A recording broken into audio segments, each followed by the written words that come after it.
Je vous demande encore une fois de laisser la parole à la députée de Marguerite Bourgeois.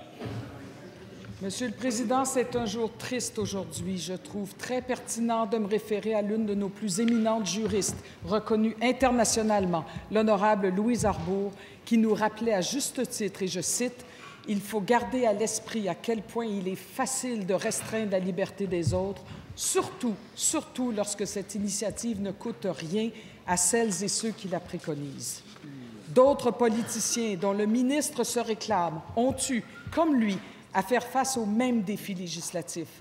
Mais ses prédécesseurs ont su écouter, discuter, prendre le temps nécessaire et rassembler. C'est comme cela, Monsieur le ministre, qu'un politicien peut espérer passer à l'histoire. Aujourd'hui, le ministre impose un projet de loi qui suspend des libertés, restreint l'accès à l'emploi, recourt à la disposition de dérogation pour empêcher l'application des chartes des droits et libertés. Est-ce vraiment de cette façon que le ministre veut passer à l'histoire? Monsieur le ministre de l'Immigration, silence, s'il vous plaît. Monsieur le Président, ce qu'on fait avec le projet de loi sur la laïcité de l'État, c'est ce qui est désiré par la nation québécoise.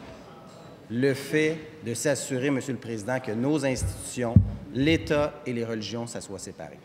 Ça, je pense que c'est fondamental. De faire en sorte aussi, Monsieur le Président, que les personnes en situation d'autorité ne portent pas de signes religieux, que les policiers, lorsqu'ils interceptent quelqu'un, ils ne portent pas de signes religieux. Le Parti libéral est en désaccord avec ça. Monsieur le Président, ça leur appartient, je respecte leur opinion. Ce n'est pas la volonté des Québécois, par contre.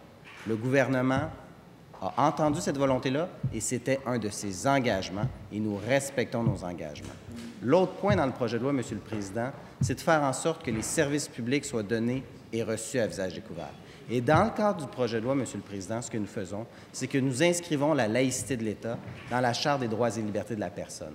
Parce que les citoyens québécois ont le droit d'avoir des services publics laïques, ont le droit d'avoir un État qui est laïque. C'est fondamental, Monsieur le Président.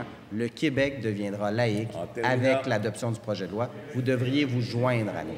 Première complémentaire. Vous souhaitez assurément entendre la question de la députée de Marguerite Bourgeois, j'imagine. Quand nous avons toute l'ambition et les prétentions de changer profondément la société et y laisser sa marque, il faut être à la hauteur du défi que cela représente et exige. Pour y arriver, l'écoute, la profondeur des échanges et l'ouverture doivent être à la hauteur des objectifs. Le ministre est-il fier de son legs pour la démocratie? Monsieur le ministre de l'Immigration. Monsieur le Président, je suis extrêmement fier d'avoir eu l'opportunité de déposer le projet de loi 21, la loi sur la laïcité de l'État. Monsieur le Président, je pense que nous devrions tous être fiers en cette Assemblée qu'enfin on puisse inscrire dans nos lois que l'État et les religions, c'est séparé. Parce que j'ai entendu des collègues du Parti libéral nous dire « l'État québécois est déjà laïque ». C'est faux, Monsieur le Président. Jamais une formation politique n'avait déposé un projet de loi pour inscrire que l'État québécois, il est laïque. Et c'est ce que nous faisons. Le projet de loi va assurer un équilibre entre les droits individuels et les droits collectifs de la nation québécoise. Ça fait 10 ans qu'on débat du dossier de la laïcité. Le gouvernement prend ses responsabilités, respecte ses engagements. Et deuxième complémentaire, Madame la députée de Marguerite Bourgeois.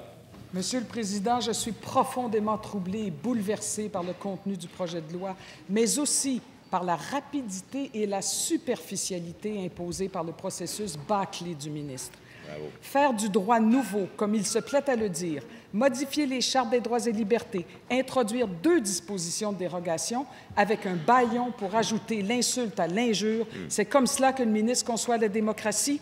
Le ministre ne reconnaît-il pas qu'il se situe du mauvais côté de l'histoire? Bravo. Monsieur le ministre de l'Immigration, non, s'il vous plaît, on se garde un peu de gêne et on se calme. On est attentif à la réponse du ministre de l'Immigration. Monsieur le Président, je n'ai pas la prétention d'évaluer de quel côté de l'histoire que je vais être, mais une chose qu'on fait, Monsieur le Président, c'est que le gouvernement travaille dans l'intérêt des Québécois. Peut-être que le Parti libéral n'est pas habitué à ça, mais nous répondons aux engagements que nous avons pris. Monsieur le leader du gouvernement, de l'opposition officielle. Président, le leader du gouvernement fait comme d'habitude dans ce dossier-là. Il impute des motifs. Nous représentons un pourcentage important de la population. Il représente 37 % de la population. Et il sait très bien que ce n'est pas tous les Québécois qui pensent comme lui, mais une partie des Québécois qui pensent comme lui. Monsieur le ministre, veuillez poursuivre dans votre réponse. Monsieur le Président, est-ce que la députée de Marguerite Bourgeois et l'ensemble des collègues du Parti libéral sont en désaccord avec le fait d'inscrire la laïcité dans la Charte des droits et libertés de la personne? Ne pense-t-il pas que dans notre société, la laïcité, c'est une valeur fondamentale de la société québécoise? J'aimerais qu'ils le disent à la population. Vous êtes en désaccord avec la laïcité de l'État. Vous ne voulez pas que ça constitue un droit pour les Québécois? Pourquoi vous ne voulez pas que ça soit un droit pour les Québécois? La question appartient maintenant. Je vous demande votre attention et de respecter ceux et celles qui aient posé question et répondent